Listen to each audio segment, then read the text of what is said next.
through the years, as I mingle with people, as I encounter different people in different churches, iba-iba ho pala ang mga tao, ano? There are different types of people. The first type of people that I encounter are those who are actually religious. They are perfect attendance in church. They are brilliant in scriptures. They know a lot about the rules and regulations of ministry. They know a lot of things about God and theology. But I noticed something, that not all people who claim to actually know God actually have a relationship with God. So may mga tao daw na ang daming alam, ang galing-galing, but the hearts are far from God. Jesus calls them whitewashed tombs. Ang ganda, puti-puti sa labas. Sa loob, puro bulok na kalansay.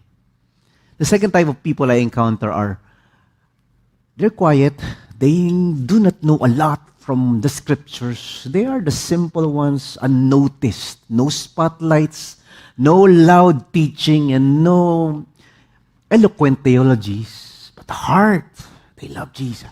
So much, sobrang magmahal sa Panginoon. Hindi napapansin, hindi mo naririnig, hindi kilala. Tindi, no? But there's also a third type of person. At some people, they begin loving God. Sobra, on fire. Galing! They love Jesus. Something happens in the journey. Something happens along the way. Nasaktan, nagtampo, namatayan, may cancer. Something painful repelled them from Jesus. Ayoko na. Ayoko na sa iyo, Lord. They began loving Jesus. Something happened. Now, they just hate Jesus. Oh. This morning, as we continue with the book of Mark, our topic for today is ang pagtugon kay Christ. 3 heart responses to Jesus. Tindi, ano? In our story today, in the segment of the book of Mark, we'll encounter 3 types of people.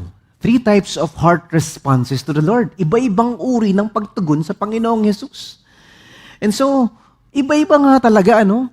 In whatever journey you are in whatever situation you are in, I pray that this word and this story today will somehow bring us closer to the realities of our hearts. Nang ating mga puso pala ay madaling magtampo, madaling mapagod, madaling magbago. And so, this is an invitation for us to check our hearts in terms of how we love God and how we worship God and how we follow Jesus. Oh, simulan na natin. There are 3 types of people, those who fight Jesus, those who follow Jesus, and those who forsake Jesus. Today we'll talk about this. There are at least 3 types of heart responses. Those who fight Jesus, those who follow Christ, and those who forsake Christ. As believers, ang ating pagtugon ay hindi hostility, it's not hypocrisy, but instead to honor the one who loved us and gave His life for us. True worship is released only when something precious is broken. Oh, may basagan ngayon, ha? 3 broken things today in our story. The first is a broken religiosity. Kala mo maka-Diyos, hindi pala. The hostile plot against Jesus. The second is the broken jar, the honorable worship of Jesus. And the last is a broken loyalty, the hypocritical betrayal of Jesus. Ang ganda! So we're ongoing on the Book of Mark series and we are about to end at the cross, at the crucifixion.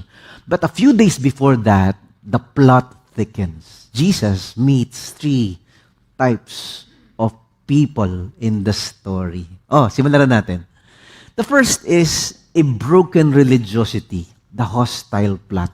Yung bang nakikipagsabwatan upang labanan si Christ. Let's look at the story. It was now 2 days before Passover, in the festival of the unleavened bread. The leading priests and the teachers of religious law were still looking for an opportunity to capture Jesus secretly and kill Him. Naku, gustong patayan, ano? But not during the Passover celebration, they agreed. Or the people may riot. What's happening here? Mark opens the scene by telling us that the chief priests and the teachers of the law were looking for a way to arrest Jesus secretly and kill him. Yung bang mga taong simbahan, mga pastor at mga pare, at mga reliyoso ng panahon nila. These were the most respected religious leaders in Israel. They were responsible for teaching the scriptures, guiding the people, and protecting the worship of God. They were the guardians of orthodoxy. They were the leaders of the spiritual life of the nation. From the outside, they appeared spiritual and honorable. That's the problem. They appear prestigious and respectable and spiritual. Yet inside their hearts, something had already broken. It's a broken spirituality. It's a broken integrity. It's a broken religion. It's toxic faith. Instead of seeking the truth, they were planning murder. Tindi, no? Parang Netflix pala to, Pastor Mike, Grabe. Instead of honoring the Son of God, they were plotting His death. They were morally compromised. They were morally broken. Their morality has collapsed under the weight of jealousy, of pride, greed, pursuit of power, insecurity, and fear of Jesus. Ito ba papalit sa amin? Why is He more popular than us? Why do people vote for Him instead of us? Why do people applaud Him instead of us? We are the ones in the pedestal. Can you imagine that? For decades, they study God. For decades, they study the scriptures about God. Then God shows up, they want to kill Him. Whoa! What a broken integrity. Broken religion. Notice something important. Their problem was not lack of religion. In fact, they were deeply religious. Their problem was that their religion had become disconnected from the love for God. Kapag ka daw ang ating pagsamba at paglilingkod sa Diyos, na wala ang Diyos, puro yabang, puro kapangyarihan, puro titulo, puro palakpak. When religion loses its heart for God, it becomes dangerous religion. This is the religion that plots murder, even to the Son of God. The book of Mark says that the leaders were seeking how to arrest Jesus by stealth, secretly. The Greek word he used was doulos. The word doulos means to be deceitful. It's trickery, it's craftiness. It describes an underhanded plan rather than an open accusation. Yung patago, yung palihim. It's like espionage. Can you imagine? Pastors, priests, teachers, and Bible experts of his day were plotting murder secretly, deceitfully. This shows their intention was not justice. Their intention was manipulation. They were after power. When power blinded us, God is no longer part of our spirituality. Instead, we want to keep our positions, our titles. We are threatened with someone who is more brilliant and popular and more creative and more better leaders than us. Yan ang problema. We fight for our thrones. So their strategy becomes secret planning instead of public confrontation. So this reveals a very spiritual truth. When our hearts drift from God, we begin to protect our position instead of pursuing truth. We start worrying more about our reputation than about obeying God. The leaders saw Jesus as a threat. His teaching exposed their hypocrisy. His authority challenged their control. Rather than humble themselves, they hardened their hearts. Yun ang problema minsan, na kapag ka ang ating spiritual activities, ang ating pagsisimba, ay hindi na tungkol sa Diyos, kundi tungkol na lang sa, pinasalamatan ba ako niyan? Pinalapakan ba ako nila? Nilagay ba pangalan ko dyan? Sikat ba ako dyan sa simbahan na yan? We become Pharisees. We become teachers of the law. We know God, but our hearts are far from God. We pay lip service to Jesus, but we want to murder Jesus in our lives and in our ministries. Teka muna. Bago kayo magalit sa mga priests and pastors and Pharisees and teachers of the law during his day, before we judge these leaders too quickly, we should pause and examine our own lives and our own hearts. Because broken religion broken spirituality does not begin with murder. It begins with small compromises. It begins when pride replaces humility, when envy replaces gratitude, when self-interest replaces devotion to God. And all of us are prone. We are more likely to become Pharisees when God's throne in our hearts is rivaled by anything that gives us pleasure, gives us applause, and boosts our pride. A heart that refuses correction slowly becomes resistant to Christ. Christ was correcting them and rebuking them. But the heart is now far from God. It's too hardened to listen and to humble and to obey. Ang tigas na ng puso. Ang tigas na ng ulo. So this is why the passage invites us to reflect deeply. The religious leaders were close to the scriptures. They were close to the temple. They were close to religious activity, yet they were far from the Savior standing in front of them. Mantakin mo, ano? Kilala mo ang Diyos, kabisado mo ang Diyos, nung kaharap mo na ang Diyos, galit ka sa Diyos. May mga tao daw na ganoon. Their religion is broken, their spirituality is broken, their morality is broken because their hearts are no longer surrendered to God. This moment sets the stage for the rest of the story. When some hearts are growing darker in secret, another person will soon enter the room and reveal a completely opposite, different response to Jesus. Ganda. Habang nagngingit sa galit itong mga pare at mga pastor at mga teachers of the law, habang naiinis sila kay Jesus, something beautiful happens amidst this rage and this plot to murder. In the very next moment, we will see a woman whose heart is filled with devotion. Instead of plotting against Jesus, this woman instead pours out everything she has for Jesus. Worship. Let's look at this. The broken jar, the honorable worship. Yung nag-alay ng pagsamba upang parangalan si Christ. Galing. It's like a shifting of a scene from dark plotting of religious leaders. The book of Mark brings us to a quiet home in Bethany. The Bible says, while he was in Bethany, reclining at a table in the home of Simon the leper, a woman came with an alabaster jar of very expensive perfume, made of pure nard. She broke the jar and poured the perfume on his head. Oh, what's happening, Pastor Mike? This is so awesome. Jesus is eating at the house of Simon the leper. It is a simple gathering, a meal, a table, friends together.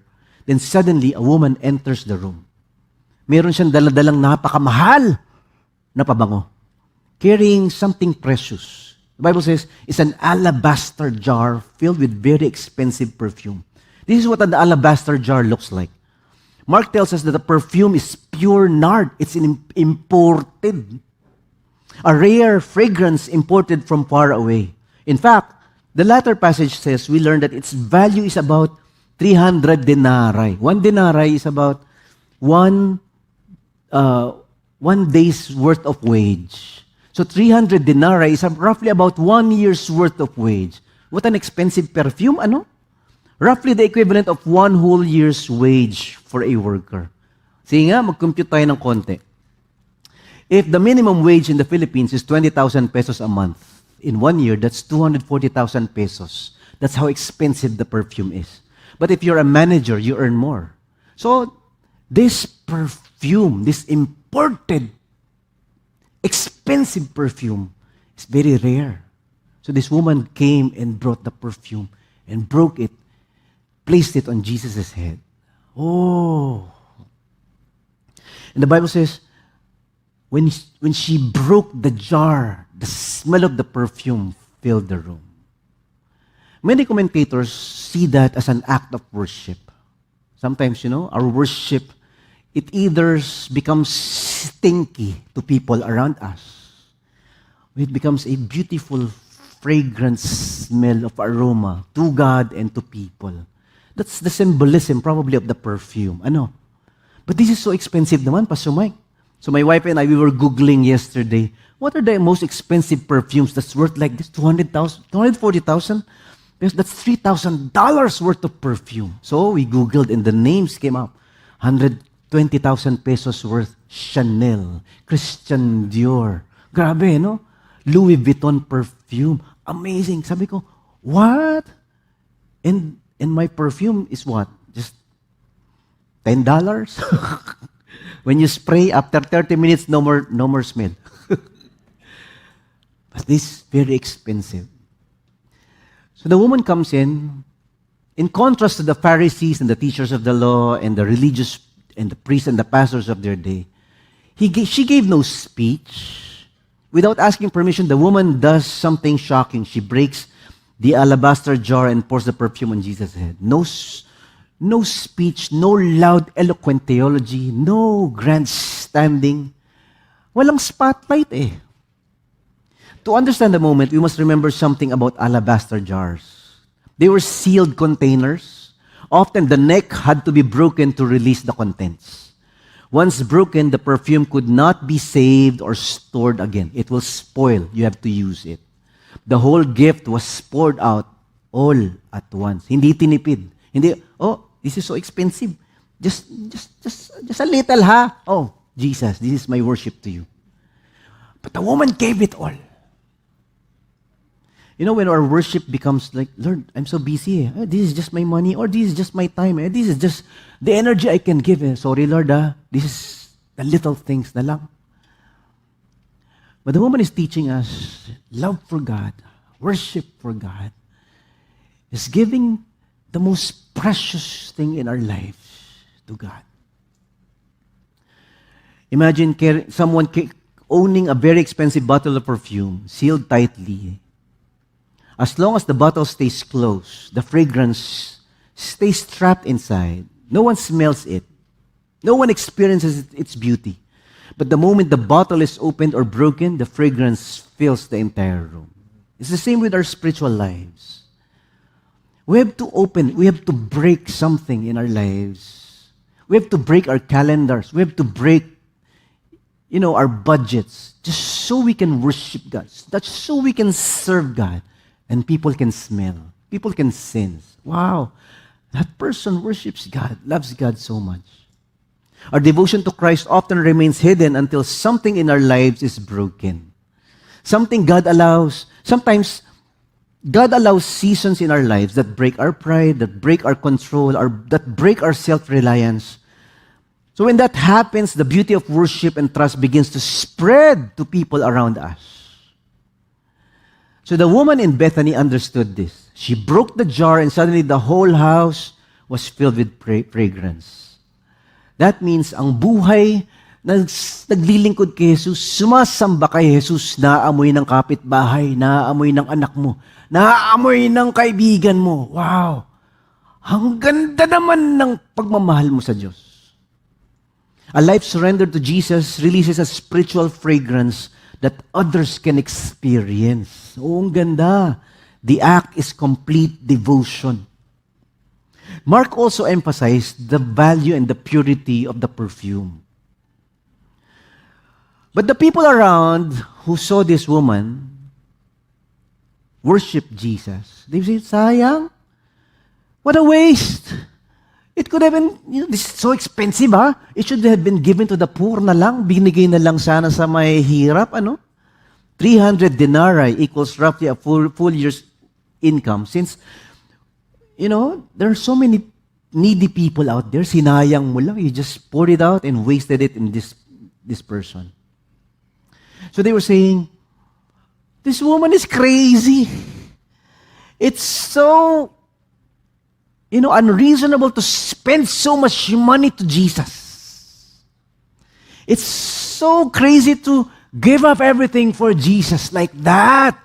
You could have, kept something for the poor and for yourself and for the family. Wow.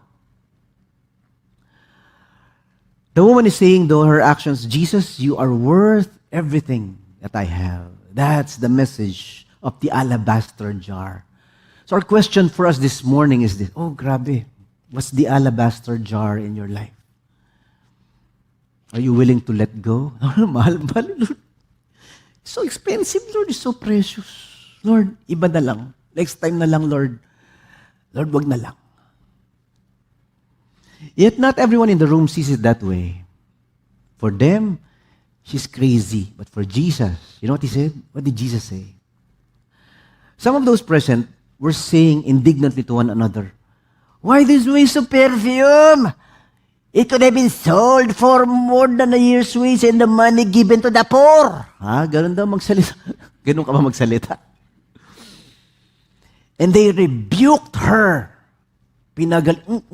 Why are you like that? What kind of worship is that? It's crazy. Jesus said, "Leave her alone. Why are you bothering her? She has done a beautiful thing to me." Oh. So for the people, it's ugly, it's messy, it's crazy. For Jesus, it's beautiful, it's good. Hey, guys, this is it.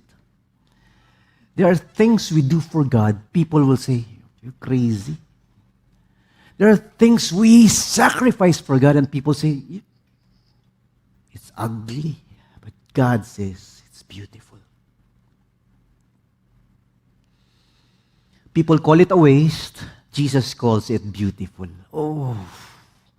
The word he used is kalos. Kalos is the word for, not only for visually attractive, but it's something that is noble, admirable, fitting. Oh. Jesus is saying that her act is not wasteful. It's honorable, it's meaningful for God. That's the problem. What's meaningful for the world and what's beautiful for the world is different from how God sees it. For the people, it's a waste. For God, it's beautiful. There was a man named Hudson Taylor. He was brilliant. He graduated from college. He said no to a high-paying job, a comfortable life in England. He was an elite in London. One day he decided, "I'll be a missionary, serve God, reach people for Jesus in China." People said, "What a waste." Jesus said, "It's beautiful for me." I know of a businessman who closes his shop on a Sunday. But the problem is the shop is located in a mall. In the mall, if you close your shop, they fine you. You have a penalty for closing Sunday. He closes his shop on a Sunday in a mall where the crowd is full. Closed shop.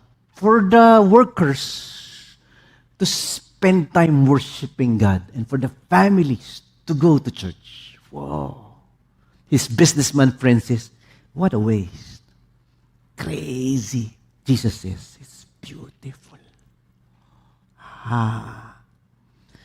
And there was this lady I know who broke up with an excellent, magnificent guy.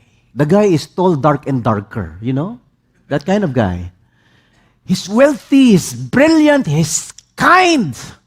He's summa cum laude. They're in the relationship for more than 5 years. This girl broke up because the guy is not Christian, hates God, hates the church. But the girl says, "Lord, you are more important than this guy. Lord, this hurts. I'm brokenhearted, but I choose you. I want to worship you, Lord." He does not want me to do it. She breaks up. The friend said, "What a waste. Crazy." But Jesus said, "Let her be. It's beautiful for me." What's the alabaster jar of your life? Something that people will call a waste. Oh, you could have been a multimillionaire by now. Oh, you could have been famous by now. Oh, you could have, be happy and experiencing pleasure and delight right now. But instead, you're doing this for God. What a waste.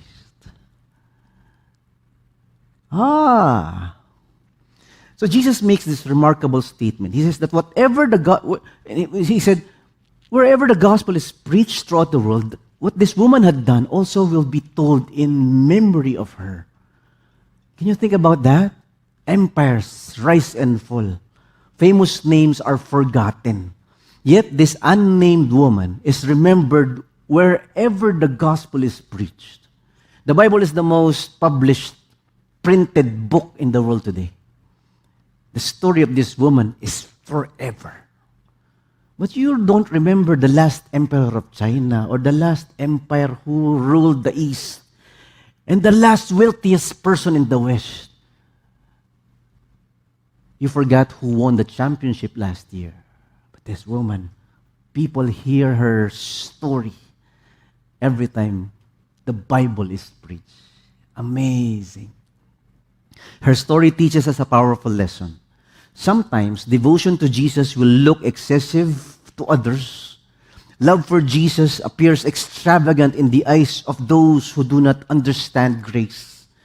But when a heart truly recognizes who Jesus is, holding back becomes impossible. Lord, salamat sa lahat ng ginawa mo. Lord, wala akong pakialam. Bibitawan ko lahat para sa'yo. When the jar breaks, the fragrance spreads. So, not in the book of Mark, but in the other books in the Gospels, they give us a hint who this person is. In the book of Mark, there's no name. But in the other Gospels, it's Mary, the sister of Martha, the brother of Lazarus. Amazing. Can you imagine? This is the Mary who chose to sit at Jesus' feet while her sister is busy preparing, meals for Jesus. But Jesus said she chose the better part. Jesus is the Mary who weeps because Lazarus died. Jesus comes. He resurrects Lazarus. Mary says, Lord, thank you. Salamat, Panginoon, sa lahat ng ginawa mo sa buhay ko. That's worship. When we understand the grace of God, when we understand the ways of God, when we understand the love of God in our lives and the miracle of God in our lives, Lord, wala akong pakialam. People say I'm crazy. People say it's a waste. People say it's an extravagance. Sobra ka naman mag-church. Halos di ka na umalis ng church. Sobra ka naman mag-serve. Halos di mo na maisip ang sarili mo. Sobra ka naman mag-worship. Para kang baliw. Jesus says, it's beautiful when all the world says, what a waste. Broken religion, a broken jar, and we end the story, broken loyalty. Oh, this is going to hurt. The hypocritical betrayal. Yung nagtataksil upang talikuran si Christ. See, there are people who began solid. They love Jesus. They follow Jesus. Something happened. I hate Jesus. I don't like Jesus anymore. Oh. Verse 10 says, Then Judas Iscariot, one of the 12, went to the chief priests to betray Jesus to them. They were delighted to hear this. Oh, and promised to give him money. Pera-pera lang yan, ha? So he watched for an opportunity to hand him over. This detail is shocking because Judas is not an outsider. Jesus was not a teacher of the law or a religious leader. Jesus was one of them. He ate and slept with Jesus and lived with Jesus for 3 years. This is painful. Betrayal is always painful. He's not one of the religious leaders plotting against Jesus from a distance. Judas is part of the inner 12. He has walked with Jesus for years. He has listened to his teaching. He witnessed his miracles and shared life with Jesus and the disciples. Yet something inside Judas began to break. It was not mentioned why Judas betrayed Jesus. We do not know what happened in his journey. What happened in those 3 years. He loved Jesus. In the Last Supper, of course, in theology, we have this debate. Is it open communion or closed communion? Oh, you just give the communion, the bread and the juice to the loyal ones, to the faithful ones. Huh? But in the upper room, when Jesus broke bread and gave the wine, He gave to everyone. He gave to a Judas. Something to think about. What? Unlike the woman who pours out her treasure for Jesus, Judas begins looking for a way to hand over Jesus for money. While the woman is giving away money, Judas was looking for money. What happened to this guy? The chief priests are delighted when they hear his offer. The plan they had been seeking suddenly becomes possible from the inside. May tagaloob na natataydo rin si Jesus. Mark tells us, they promised Judas money. The contrast of the passage is striking. Ang layo doon sa babae, The woman gives away something worth a year's wage to honor Jesus. But Judas accepts money to betray him. That's the contrast. One act is extravagant love, lavish love for Jesus. The other is calculated betrayal. So, parang paalala rin ito sa bawat isa sa atin. Bantayan natin ang puso natin kasi pwede rin nagsisimula tayong okay, mahal natin ang Diyos, bigla tayong lalayo sa Diyos. This moment reminds us that spiritual danger often grows quietly in the heart. Betrayal rarely happens suddenly. It begins with small compromises, a heart that slowly drifts from devotion to Christ, that can eventually justify decisions that once seemed impossible. Judas followed Jesus outwardly, but inwardly his heart was moving in another direction. Pera na pala ang habol niya.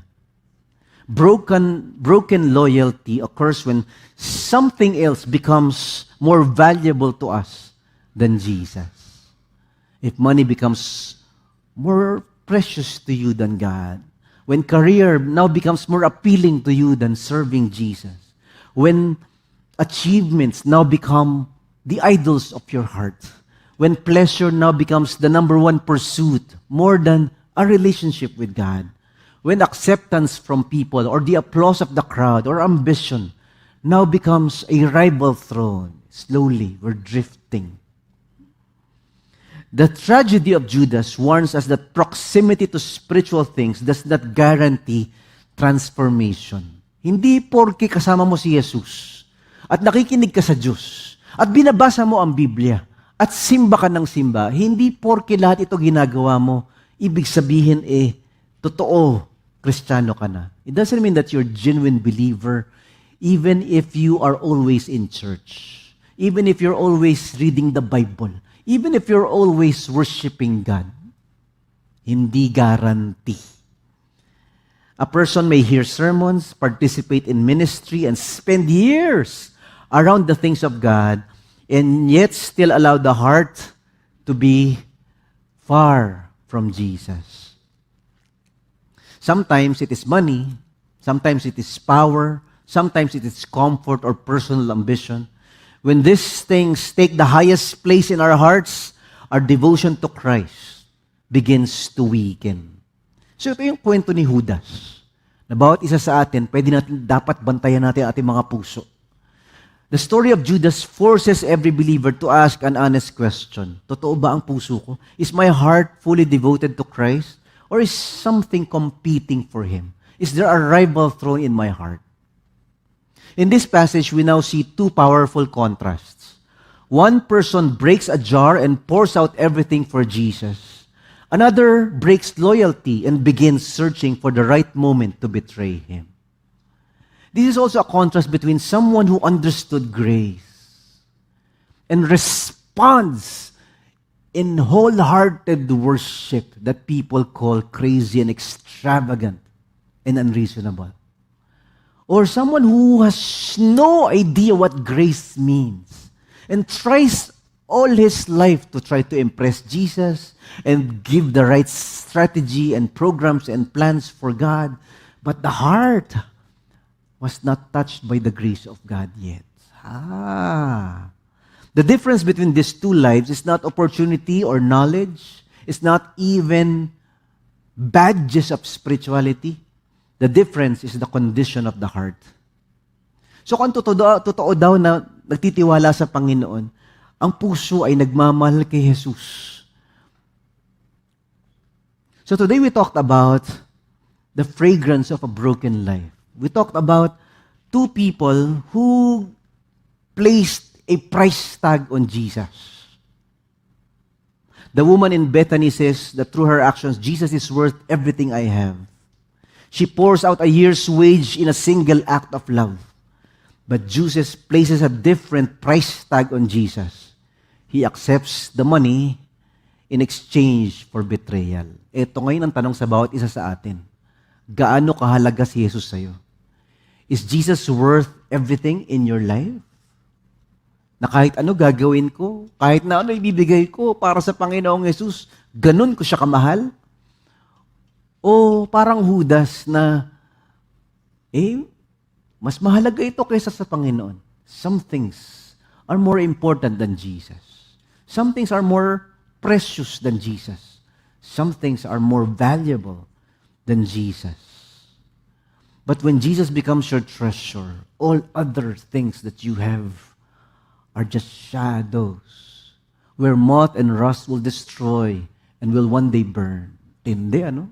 Kung si Jesus ang tunay mong yaman, ang tunay mong galak, ang tunay mong tagumpay si Jesus, hindi pera, hindi tao, at hindi mga bagay sa mundo, you do not become a Judas. Because the heart is filled with the true treasure in our hearts. It's Jesus. It's not money, it's not people, it's not achievements, it's not even success. If Jesus is the only thing that is expensive and precious and valuable in our lives, we're willing to give up everything. Oh, don't get me wrong. It's not sinful to become wealthy. Seek achievements in our lives. Hindi masamang yumaman, hindi masamang mangarap na magandang kotse, magandang bahay, magandang negosyo, magandang pamilya. All of these are blessings from God. But something wrong happens, something breaks. When the blessing becomes God in our lives, we forget the blesser. When the gift becomes more important in our lives, we forget the giver. When the healing is what really matters most, we forget the healer and the one who gives us life. And that is the reminder for all of us. So today, first we saw a broken religiosity. The religious leaders allowed pride and fear to guide their decisions, and they began plotting against the Son of God. And then we saw a broken jar. A woman poured out her most valuable possession in an act of humble and beautiful worship. When the jar broke, the fragrance filled the house. But the third, we saw a broken loyalty. Judas chose money over the Messiah and began searching for a moment to betray Jesus. 3 broken things, 3 different hearts. Yet behind this story stands another breaking that is about to happen in the next few days. Jesus himself will go to the cross. His body will be broken so that the grace of God can be poured out for the world. That through his sacrifice, our forgiveness becomes available to every sinner who turns to Jesus and trusts him. Today, the question is simple. Will we resist him like the religious leaders? Will we betray him like Judas? Or will we honor him like the woman who poured out everything? Simple ng tanong sa atin sa umagang ito. Tayo ba yung mga reliyoso at mga taong simbahan gustong patayin si Jesus? Kunwari, maka-Diyos? O tayo ba si Judas? Nagsimula, mahal mo ang Diyos, pero may nangyari. Nagtampo, ayoko na. O ikaw ba yung babae? Lord, mahal to. Sabi nila, sira ulo ko. Pero para sa'yo, Lord, gagawin ko lahat. Mahalin ka lamang. Today, we talked about this. There are at least 3 types of heart responses. Those who fight Christ, those who follow Christ, and those who forsake Christ. As believers, ang ating pagtugon ay hindi hostility at hindi rin hypocrisy, but to honor the one who loved us and gave his life for us. True worship is released only when something precious is broken. 3 types of responses to Christ. Today we talked about A broken religiosity, the hostile plot. Kala mo maka-Diyos, gusto palang patayin si Jesus. A broken jar, the honorable worship. Sabi ng mga tao, sayang, si Raulo pala to eh. Pero tinanggap ni Jesus. Ang ganda ng ginawa niya para sa akin. Or a broken loyalty, the hypocritical betrayal of Judas. Sana binigyan na lang sa mahihirap. The money should have been given to the poor. What hypocrisy, ano? But he himself is after money to betray the Messiah. So the challenge for us today is this. What is our response to Jesus? Have we experienced the grace of God so that we can worship God because of this amazing grace? Or are we still trying to perform and trying to scheme our way around Jesus? Sometimes there are more precious things than Him. Or are we religious from the outside, but deep inside, we hate Jesus talaga? Let us pray. Let's all stand as we pray. Tayo pong lahat ay manalangin, tayo tumayo. Salamat po, Panginoon, sa iyong mensahe sa amin at paalala sa amin sa umagang ito. Thank you, Lord, for your rebuke and your reminder and the reflection today to search our hearts, to know